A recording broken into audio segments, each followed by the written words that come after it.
Welcome back to Blue Ribbon Lounge. Welcome back to the lounge. It's a podcast from a basement. It's a new one.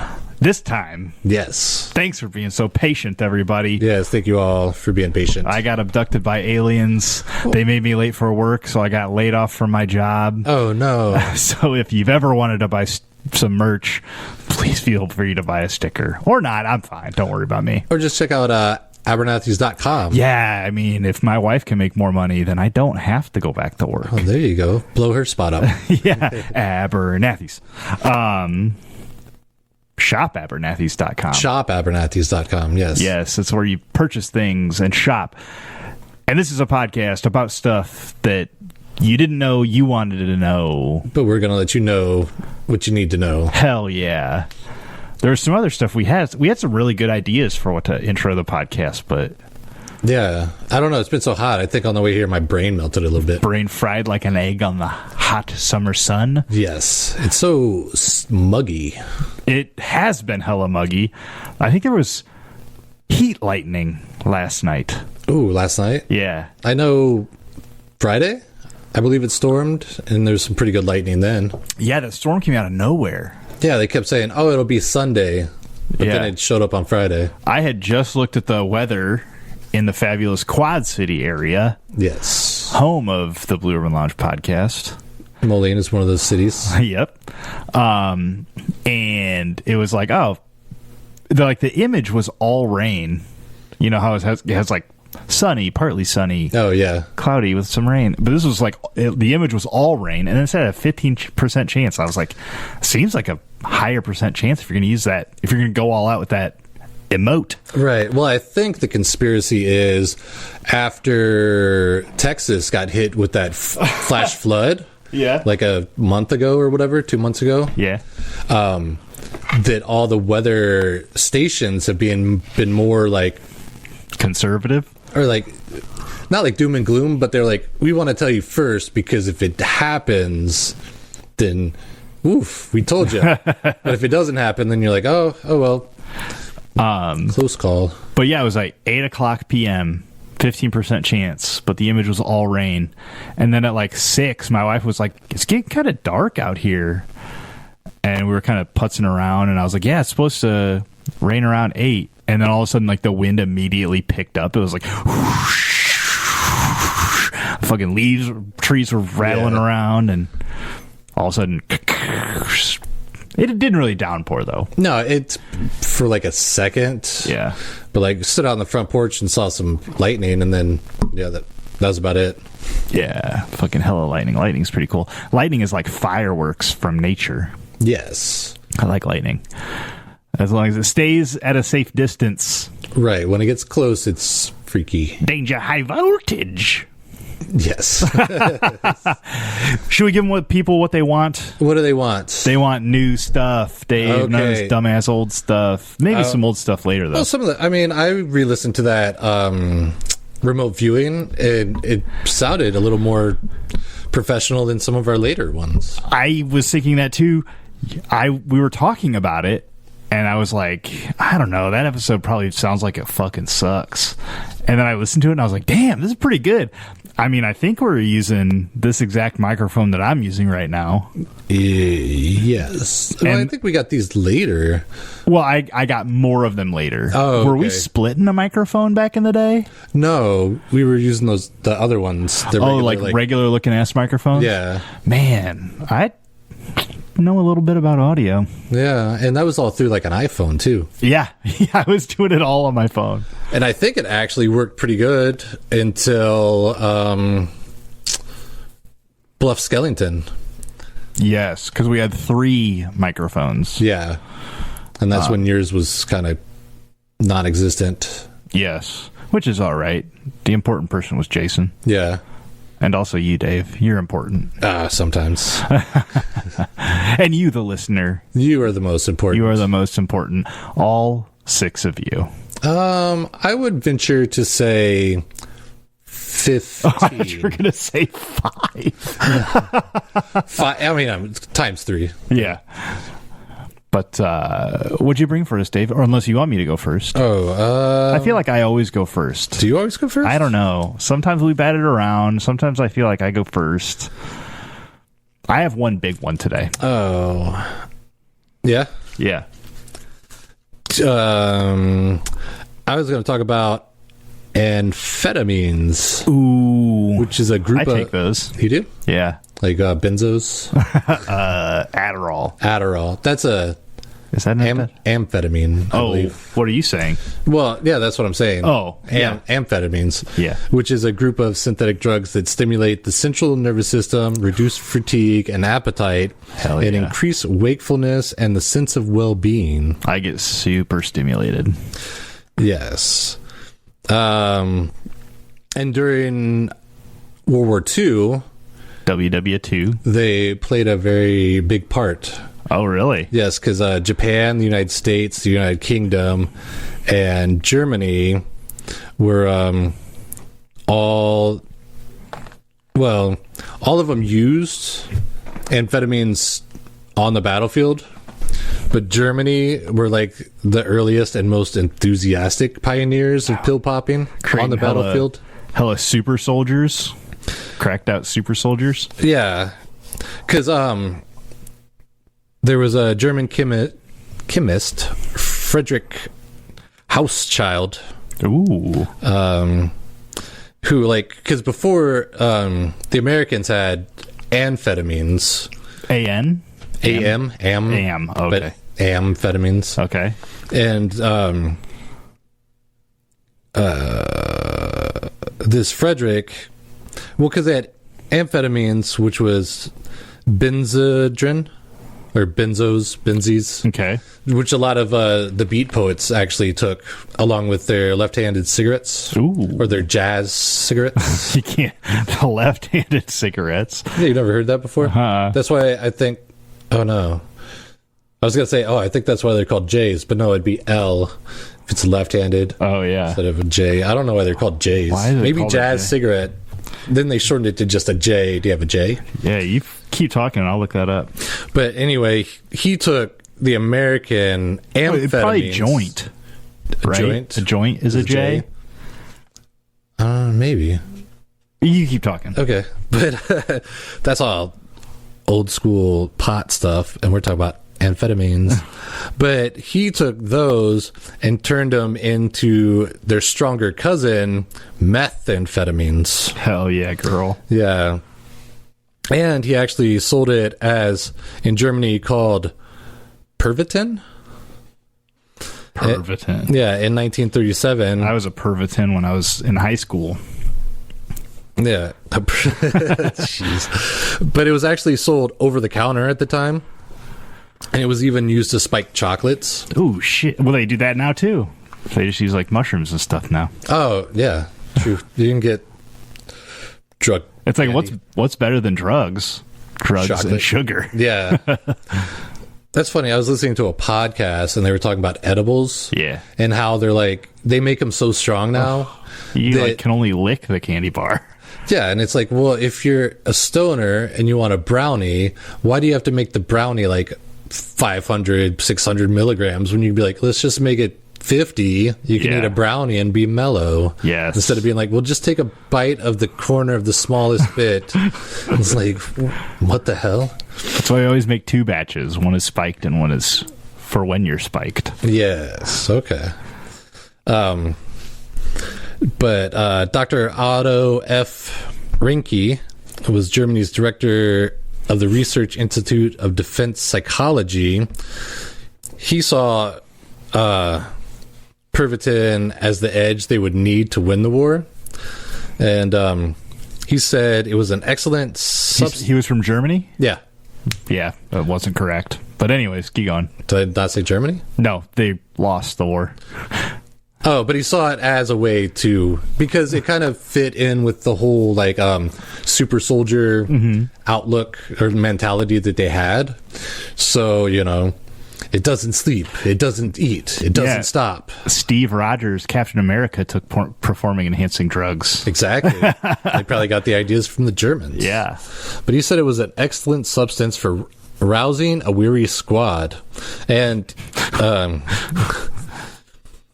he said when he used the drug that you could go on working for 36 to 50 hours without feeling any noticeable fatigue.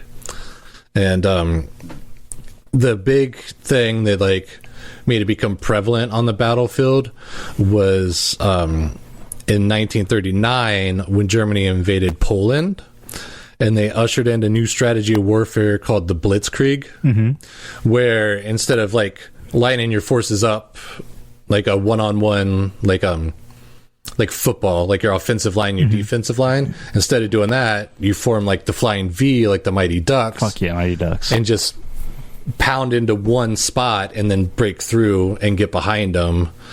And that was called the Blitzkrieg. And so if you have soldiers that need to go fast, hit hard, move fast, keep going, because I think Blitzkrieg is like lightning or something like that, like lightning strike or something. Yeah, we can look that up. You keep talking. Okay. And then so it was like perfect because they needed them to keep marching and move faster and keep fighting and keep going. So why not give them this Pervitin? And even in 1940s, some German scientists were... Lightning War. Hell yeah. Blitzkrieg. That's my bad German accent. It's okay. But some German scientists were sounding the alarm bells about the side effects of Pervitin, but it was greatly ignored because they're like, no, we're kicking ass. We just took Poland with our new Blitzkrieg. Let's get them speed. And by April and July of that year, Germany was producing 833,000 pills a day. And over the course of the war, the servicemen received at least 35 million tablets. And some of it was dispensed, like I said, in chocolate bars. One was known as Fliegergertz Chocolate, which was for the flyboys, which they give the pilots. I wonder if they were in chocolate. I wonder if they were even telling them what was in it. I don't know, unless maybe it was like Ovaltine or something where it tastes off, and you're like, oh, it's fortified with vitamins. Yeah, because they also that's some shit they would do is call fucking meth inside chocolate vitamins. Yes. It's your pet pills. Take your pet pills. And they also had one called Panzer Chocolate, which was for the tankers, the tank drivers. I imagine that they made like custom wrapping for all these or something. Probably like a cool little stamp that has like a little tank on it or something, or like some wings. Amphetamines give you wings. Yeah. The British press even described the German soldiers as heavily drugged, fearless, and berserk.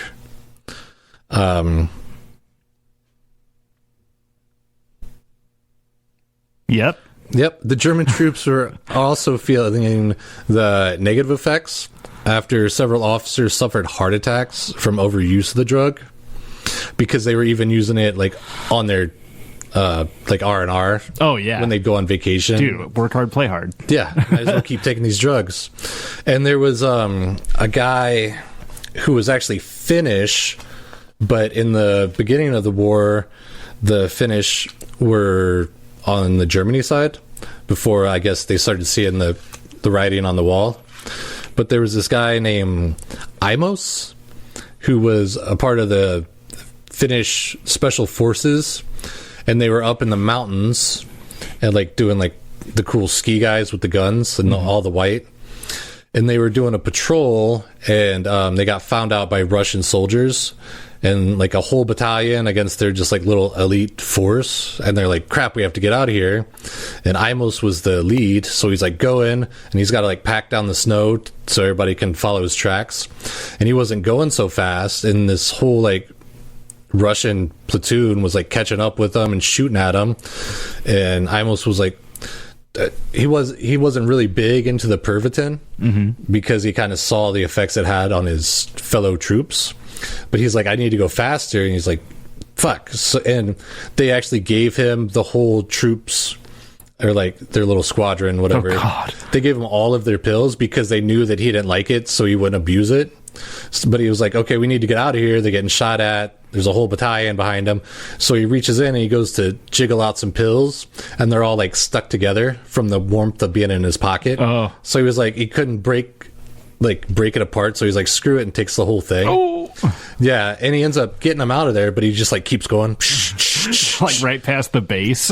Yeah. And like, it said like he blacked out and like woke up like 30 miles away, isolated by himself. He started having hallucinations that they were like, all these Russian guys were coming out of the woods. Oh god! Because he was like crap, and he was like shooting at them, and then he even like ran out of bullets, so he threw his gun and it just hit a tree, and then he was like, "What the?" And like everybody was gone, and he was like, "Oh crap!" So he like, and he couldn't find his way, and he's like way off track, and so he's like trying to get back to his platoon, and he sees like a camp up ahead.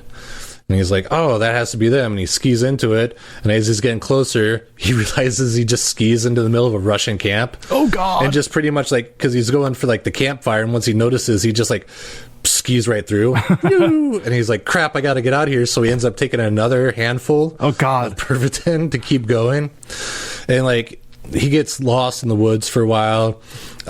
He's like tearing off his clothes because he's like you do, because he's like burning up. He's like almost has a fever. His heart doesn't stop. He's going in and out of hallucinations.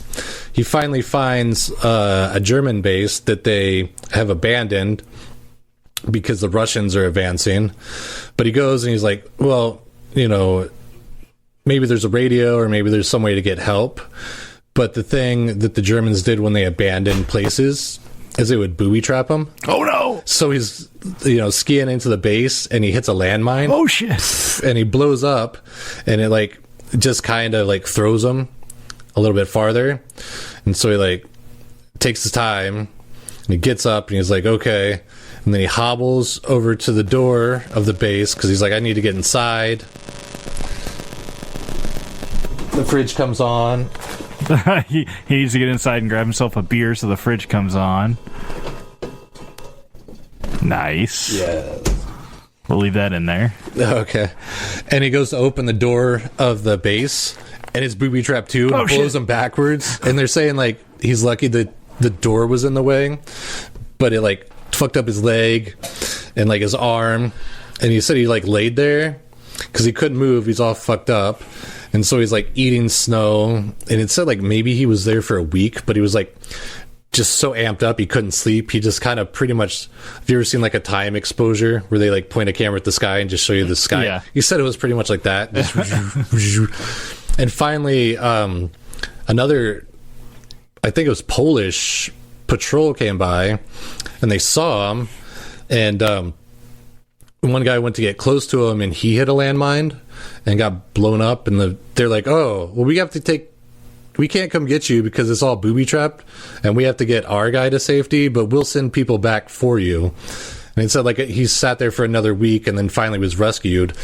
And they said like his heart, when they got him to the hospital, like it wouldn't stop beating, and it totally changed the rhythm of his heart. Yeah, and his family said like even some of his personality was changed from the experience of doing like that much a heroic dose. Yeah, exactly. And that's like a big one that if you look up, but I think he eventually got like a medal for like being wounded in war or something. Yeah. But it was like much later when they were finally like, okay, I guess. I mean, you were fighting for the Nazis at the time, but you did like take a bunch of meth. Hey, just because you're on the wrong side doesn't mean you're not a good soldier, right? Because I almost thought about not telling that story because I'm like, I want to hear about like the bad guy, you know? I don't know. I mean, well, we've talked about Nazis on here, I'm sure. Yeah. Probably several times, but it's like, you can learn something from everybody. Like, we have highways, right? And right. Maybe not railroads, but highways, at least from the Nazis and shit like the Autobahn and stuff. Yeah. Yeah. Like, from Nazi Germany. Yeah. You just, not the ideals. Right. That's not what you want. Allegedly, we got to the moon because of Nazi scientists. Well, yeah, Operation Paperclip. Yeah. Yeah. But, in 1942, the medical establishment finally acknowledged that amphetamines were addictive, so they stopped selling them over the counter. And a lot of the soldiers... you used to just be able to buy it over the counter? Yeah, you could just go buy benzonine or benzodrine or whatever it was called. I have a little bit of a headache. I need a couple of benzos. Or like, oh man, I'm working overtime this week. I'm going to pick up some... they still kind of do it. What are those... Like a bumblebees or those fucking yellow gas jackets. stations. Yeah, yellow jackets, yeah. Actually, I think there's a pills. red one that is called like benzene or something. Maybe. Yeah, I don't know. It can't have that stuff in it. Well, no, because they used to have ephedrine, and ephedrine they finally, because they'd have that in diet pills, and not in, I think it was like late 90s, early 2000s, they banned that from being in diet pills. Me and my friends, me and my one worst friend would take fucking a bunch of those fucking yellow jackets and be all buzzed up during school and shit. Yeah. Yeah. Done it once or twice on like road trips. Oh yeah. Or like when I was in the Marines, no-dose was a big thing. Oh, that's what it was. No-dose, yeah. Yeah, so they stopped selling them over the counter, and then okay, so after the war, the soldiers naturally have to overcome, like, the physical and psychological scars of battle. Oh, yeah. But then a lot of them also had the challenges of overcoming addiction. Oh, yeah. From taking speed while out there. Mm-hmm. Well, I feel like that's happened in, like, every war. Didn't a bunch of people get addicted to, like, opioids in, like, Vietnam and type stuff? Yeah, Vietnam, they kind of had... Yeah, there was a big opium thing. Yeah. I don't know if it was, like... dudes not in the middle of active battle getting it from the locals, or if that was just like a big time for opium to be used in medicine. I think it was more like you get it from the locals. If you ever watched the movie Platoon, yes, it's very similar to what happened. Is when you would have your downtime, they would go and get, well, parlance of the day, fucked up. So you were just like, yeah, because especially if you were drafted and you didn't really want to be there. Oh, yeah. And so you're not on active patrol and you're in the base. Yeah, some guys would just get fucked up, and a lot of them got addicted to opioids and stuff like that. Mm-hmm. Yeah, because even not so much like now, because like a lot of the strongest stuff they give you is like Motrin. Yeah. And they're like, here, just take a lot of Motrin. But they also did this weird thing where, like in Afghanistan and Iraq, there was an energy drink. It was kind of like an off-brand one, like a C4 or something, like not a Monster or a Rockstar. What war did you say this was in? The recent one, okay. Afghanistan, Iraq. Okay. But they would just come in the middle of the base and drop off just crates of energy drinks, and you would just walk up and grab like a bunch of them. So a lot of guys got addicted to energy drinks. It's easy to do. Yeah, because I mean, you think it's like a soda, but it's not. But yet it says there's no sugar, but yet there's all this other shit in there. Oh, yeah. Yeah. And I feel like that's a big, like... Well, first of all, I am addicted to soda and energy drinks. Yeah. And I'm not like this type of person, but I feel like a trope of a type of person is like the kind of guy that grabs a C4 at, 6 a.m. on his way to the gym or something. I feel like that's kind of a tropey character. Right. One of my Facebook friends, or like someone I knew from high school, they said that they were working at a gas station and they got one of those like big boy monsters. Oh yeah, with the screw top. Yeah, and like a big fat like cinnamon roll. Okay. Ate that and drank it, and then next thing they knew they were in the hospital because of like anaphylactic shock. Oh shit! Like there was like way too much sugar and shit in their system. Yeah, you got to be careful, man. Yeah. I knew a kid in high school got into a pyramid scheme selling energy drinks. Yeah. Yeah, and it was. I mean, at the time, pyramid schemes are bad. Right. But, I mean, when you're a teenager and you're bringing fucking energy drinks to a school. Right. I'm like, sure you can sell a bunch of those. Oh yeah, I bet he was fucking top dog. Yeah. I just thought that was interesting. I was thinking about that the other day. Yeah. No, I had something. I guess I lost it. Maybe I'll come back to wow. it. Well, because you were like energy drink, and then you're like your friend was selling them. Oh, because my sister, she was a truck driver, and This number one fan? no, Oh, okay. my oldest sister, and she's not a big fan of. She wasn't a big fan of water, and she was just pounding coffee, and it got so bad that she was at a truck stop one time and passed out just too much coffee. Was she sugaring it up or just the caffeine and everything, and then not hydrating? Oh yeah. Yeah. Which is crazy because coffee is like 99% water. Which, yeah, and that's what she said, and the doctor said it's not the same. Of course, and it's not. Because it tastes delicious. Right, and they actually not prescribed her, but told her like Gatorade, but then do half water, half Gatorade. Oh, okay. Like water your Gatorade down. But then I heard something the other day or the other week that said, "Oh, these things it does have water, so it does count as hydration." I'm like, but that's not what they told my sister when she passed out at a truck stop. They're like, you need to drink more water. Yeah. Well, everyone needs to drink more water, probably. Yeah. And it's like, but there are certainly people that are like, I watched this, my wife showed me this TikTok video, and it was a family buying like food for the week, and it was like fucking 12 2-liters of Dr. Pepper. Yeah. And like 2 liters of Mountain Dew and like 5 2-liters of like Coke. And it's like, you motherfuckers aren't drinking, and like a case of water. Yeah. And it's like, the case of water is for company or something, if they ask for it. Right. But it's like, you motherfuckers aren't drinking any water, but still alive.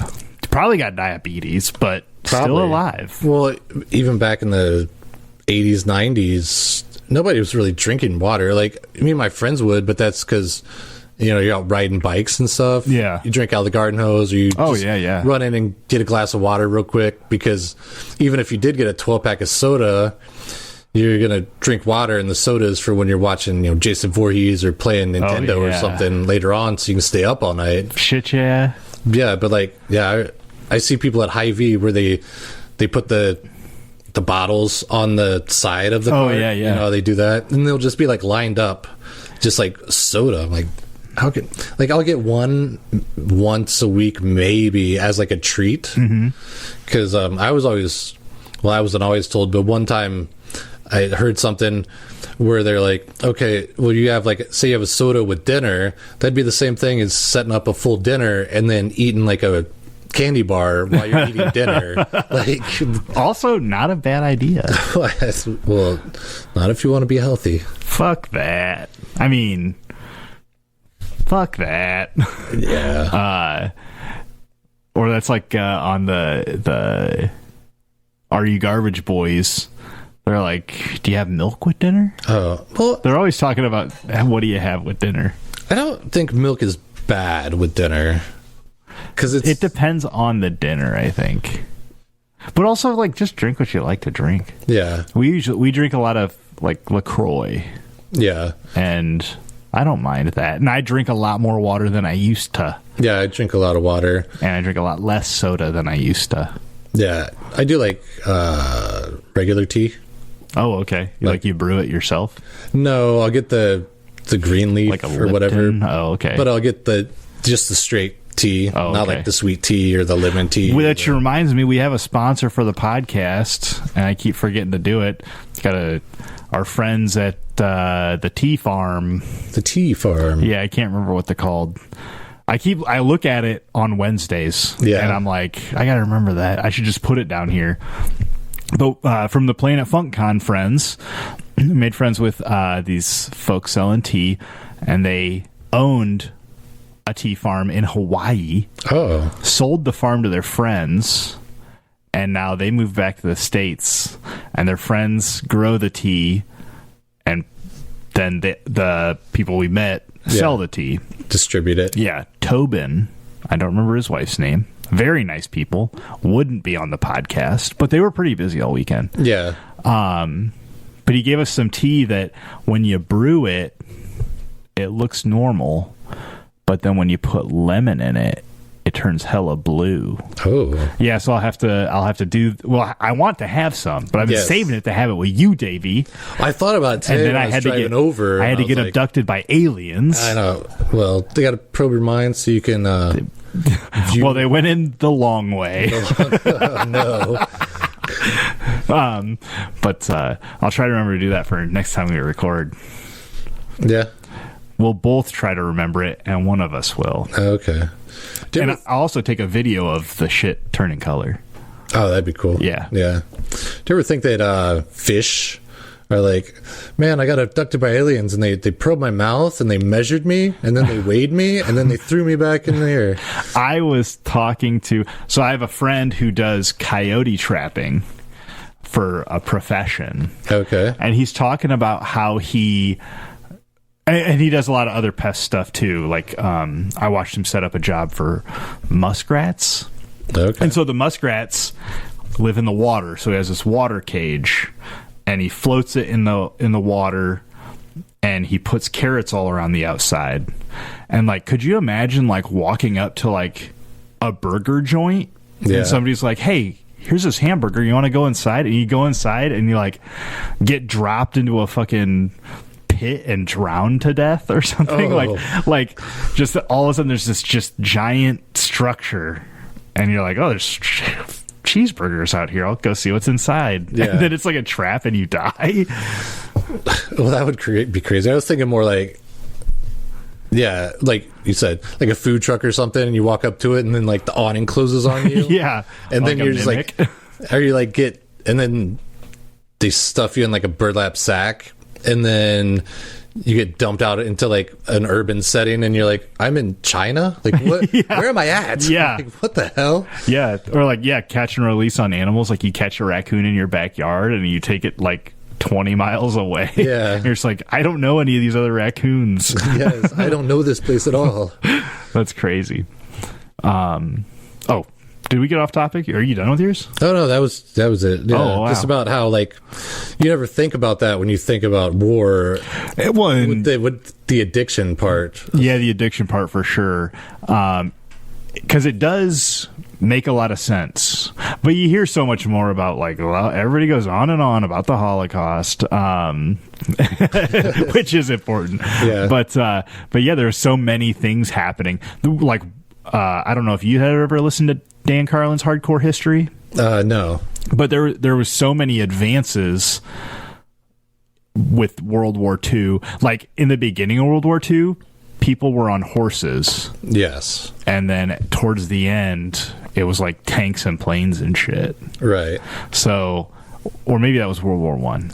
I can't remember. But during that period of war, so much stuff had changed. Like Agent Orange gas and stuff like that. It's so crazy. And that's just another one to add to the fucking crazy pile to be alive in that time. Yeah. And it had to be like very foreign because everything changed. It was like probably there was a big jump in technology during that time. Oh, yeah. Because, once you figure out nuclear fusion and the nuclear family and nuclear power and all that stuff. Well, yeah, it went like atomic bomb to hydrogen bomb to plutonium bomb, and they were just getting bigger and bigger. Yeah. And the H bomb, that one was crazy because it just sucks all the oxygen out of a radius. That's wild. Yeah, so then all the electronics and everything would still work, but all the people are dead. So you could go in there and get their resources and not have to deal with the people. Oh, that's wild. What I brought to the Potty Podcast is a touch of true crime.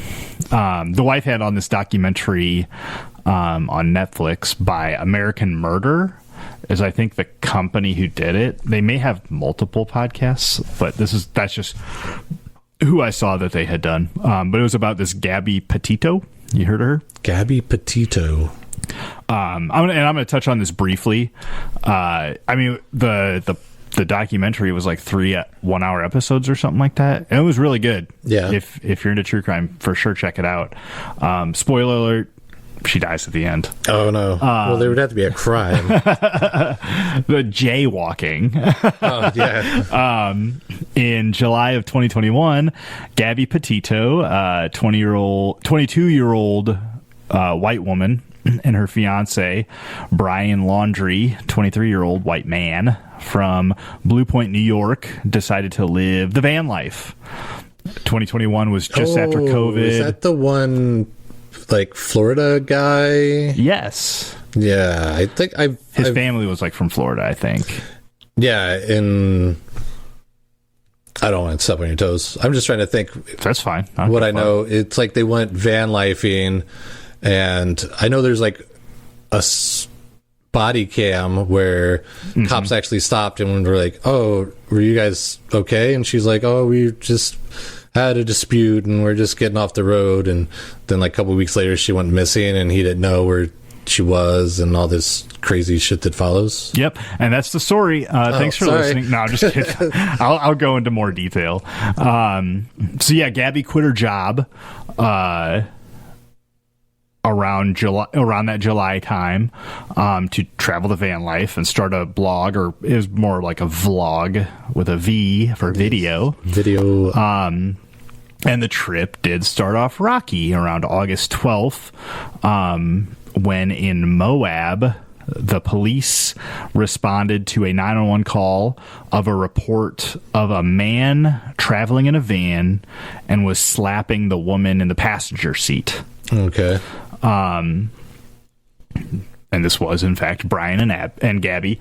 The documentary has the whole body cam footage, and you could also look it up, I'm sure. Yeah. And it was weird because Gabby was taking like kind of all the blame, and that she has anxiety, and or she was like being spazzy.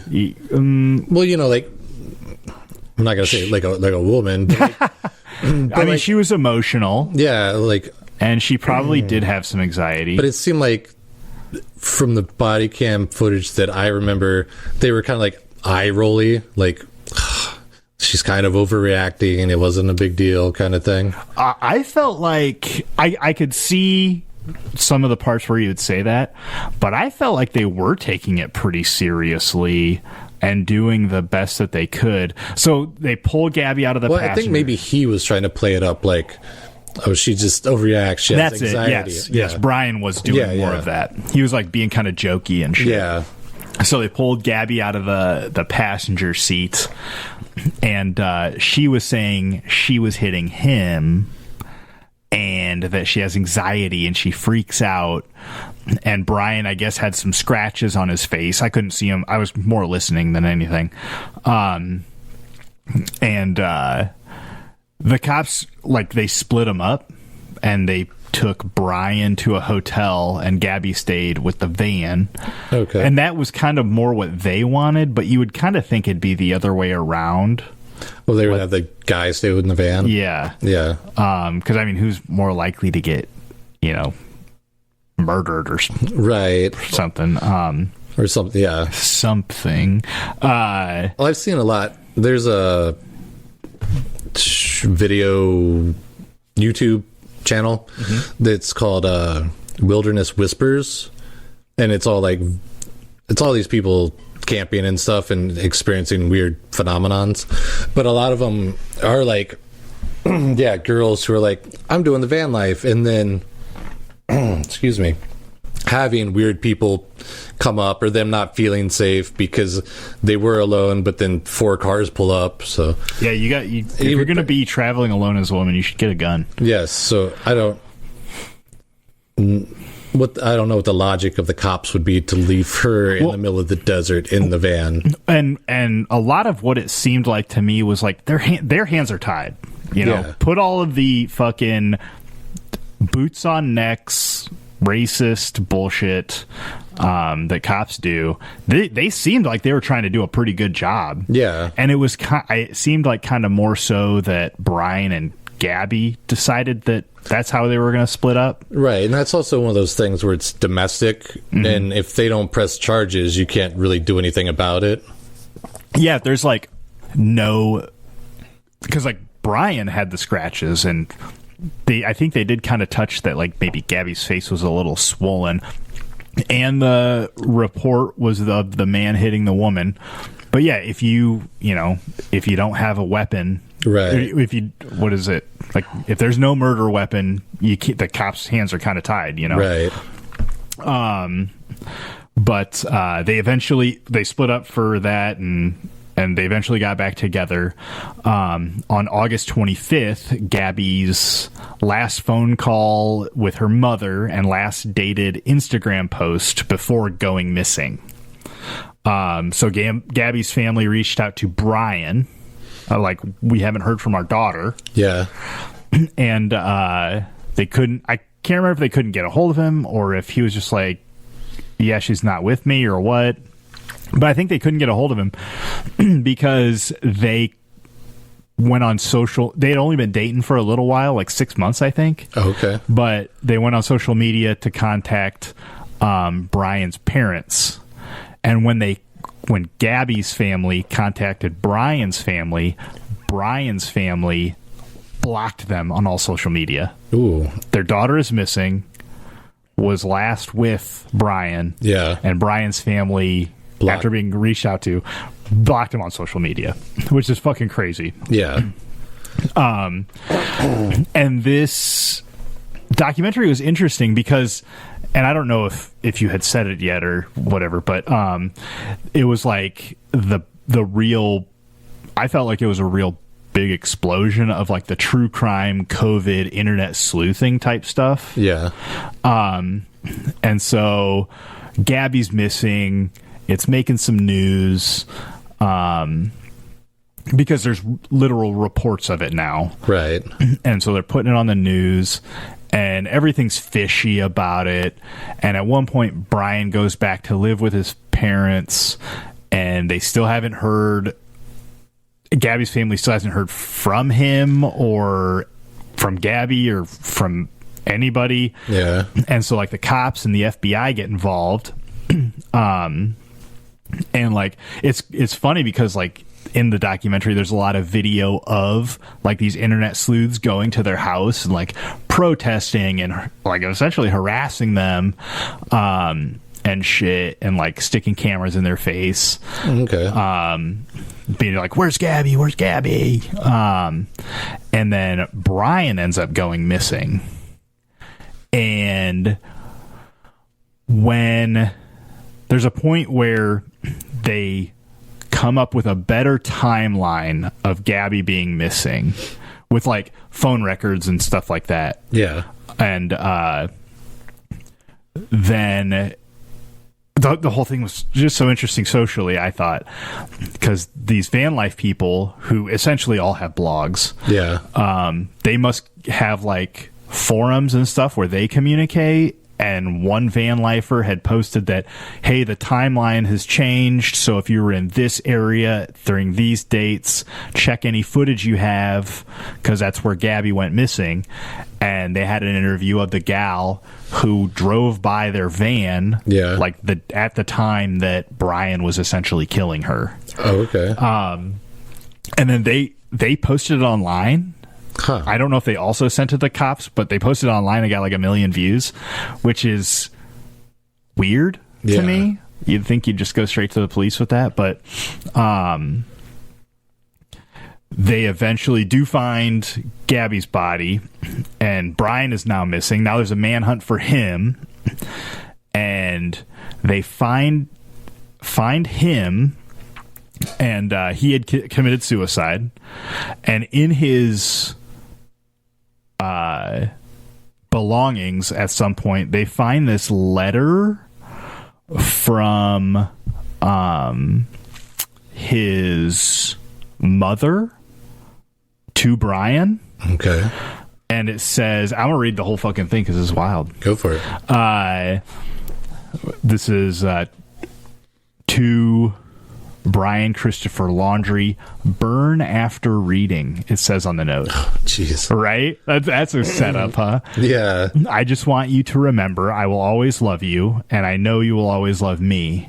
You are my boy. Nothing can make me stop loving you. Nothing will or could ever divide us. No matter what we do or where we go or what we say, we will always love each other. If you are in jail, I will make a cake with a file in it. If you need to dispose of a body, I will show up with a shovel and garbage bags. If you fly to the moon, I will be watching the skies for your re-entry. If you say you hate my guts, I'll get new guts. Remember that love is a verb, not a noun. It's not a thing. It's not words. It is actions. Watch people's actions to know if they love you, not their words. Therefore, I am certain that neither death, nor life, nor angels, nor the ruling spirits, nor things present, nor things to come, nor powers from above, or powers from below, nothing in the entire created world can separate our love. Neither hostile powers, nor messages of heaven, nor monarchs of earth, nothing has the power to separate us. And apparently that's from Romans 8:38, the extended version.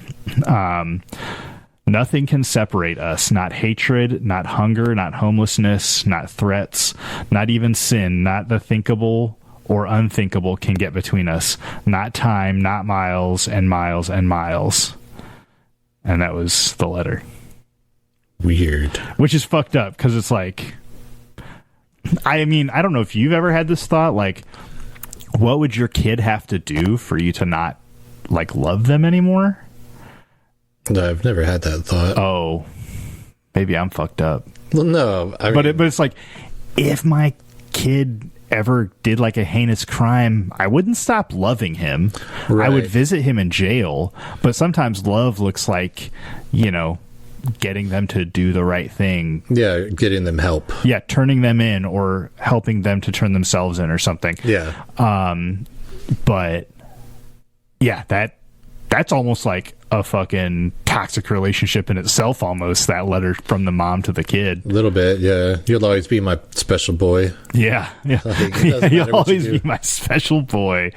And yeah, like the specificity of like baking a cake with a file in it, or fucking bringing garbage bags and a shovel to bury a body. Well, I could see that in like a love letter type thing, but the whole burn after reading is odd. Yeah. Because, you know, you could tell someone like, oh, I love you to the moon and back, and if someone ever hurts you, I'll bring the shovel, you know. Yeah. Like that kind of thing. But that one seems a little more ominous. Yeah.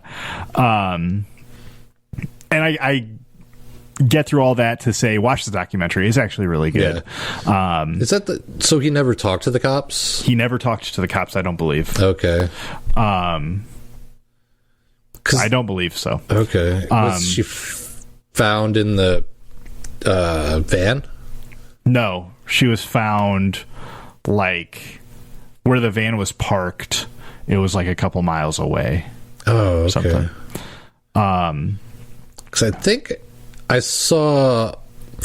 See, that's why you can't trust the internet. Because I think I saw that video footage, but then it talked about him talking to the cops and saying that there was a fight and she got out and started walking, but then he didn't go look at for her. He ended up like parking and locking the van and like locking her out.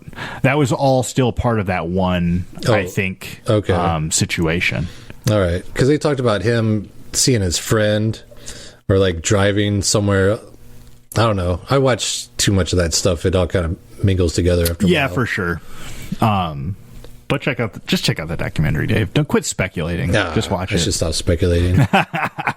Don't pull a Matt Nicky and say a bunch of half-truths. Right. Well, was that the one where they were like searching for her in some place, and then they found his They were in a place, but then they found his backpack. But it just happened that it wasn't there before. But then, like, his dad was like, "Hey, here's a backpack." Yes. The son had reached out to his parents about where he was when he was missing. Yeah. And the cops were looking for him. And people were like following the parents around and stuff. I don't remember if it was the cops or internet sleuths or both.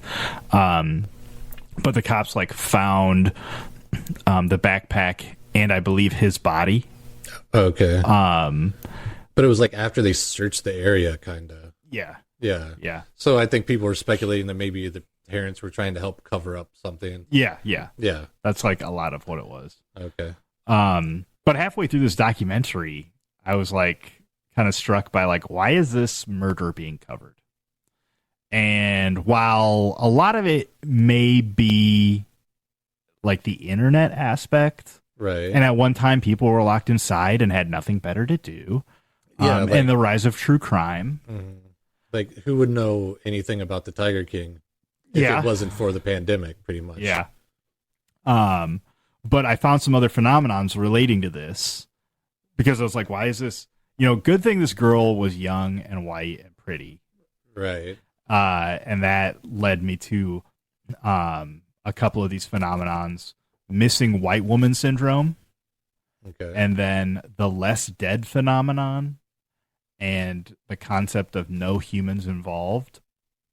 And so the missing white woman syndrome, a term coined by journalist Gwen Iliff in 2004 to describe the disproportionate media coverage of missing white women, especially those who are young and attractive and middle class, compared to missing persons of other races or genders or sexualities. A 2016 study found black missing persons received significantly less media coverage than white individuals, despite similar rates of disappearance. Because for every, van life girl in a toxic relationship, there's a lot more of those in underprivileged neighborhoods, where people don't have a nice camera and a laptop to upload their life. Right.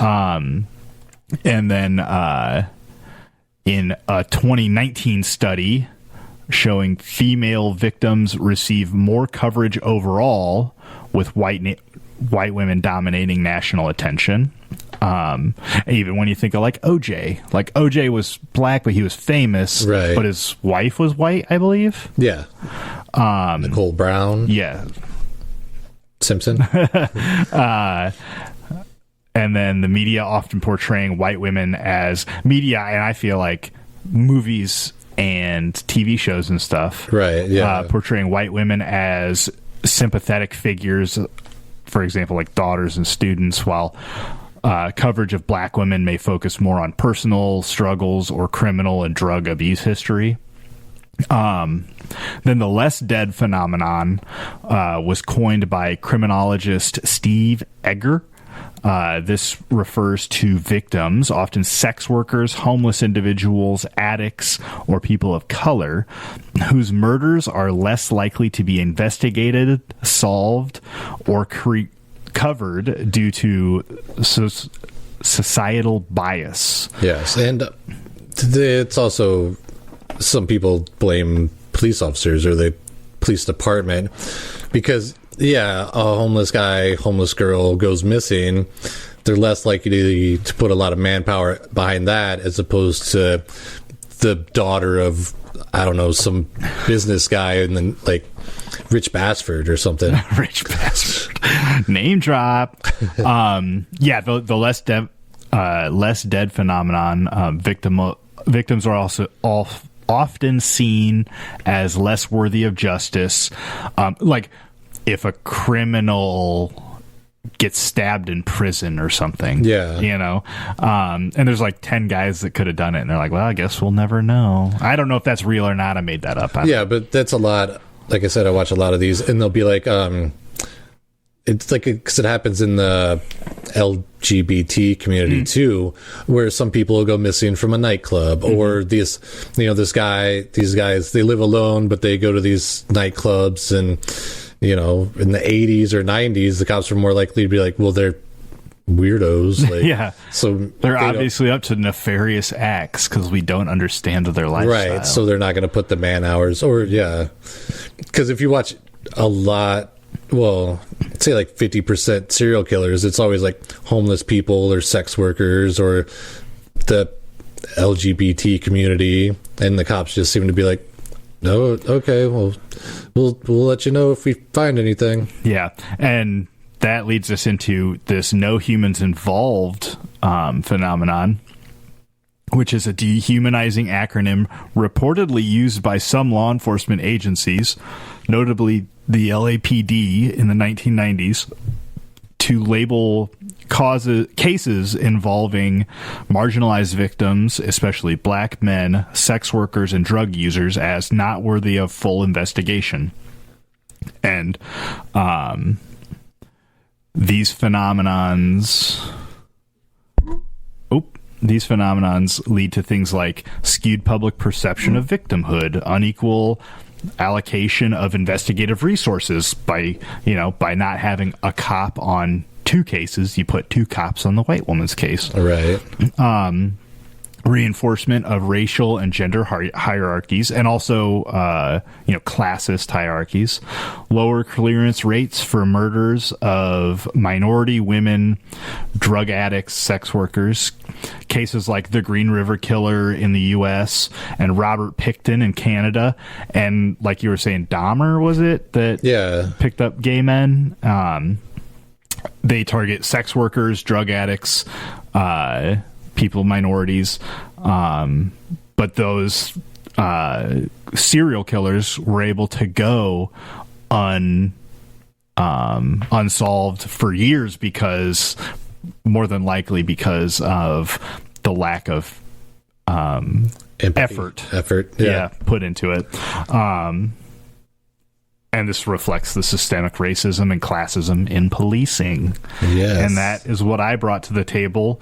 Oh, and if you are in a situation where you feel unsafe in your relationship, please call the National Domestic Violence Hotline, 1-800-799-7233, or text BEGIN, BEGIN, to 88788, because you should be good to yourselves even if other people are not. Yes. And remember, Guy Fawkes wasn't the one that came up with the plan. He was the one they tapped to light the fuse.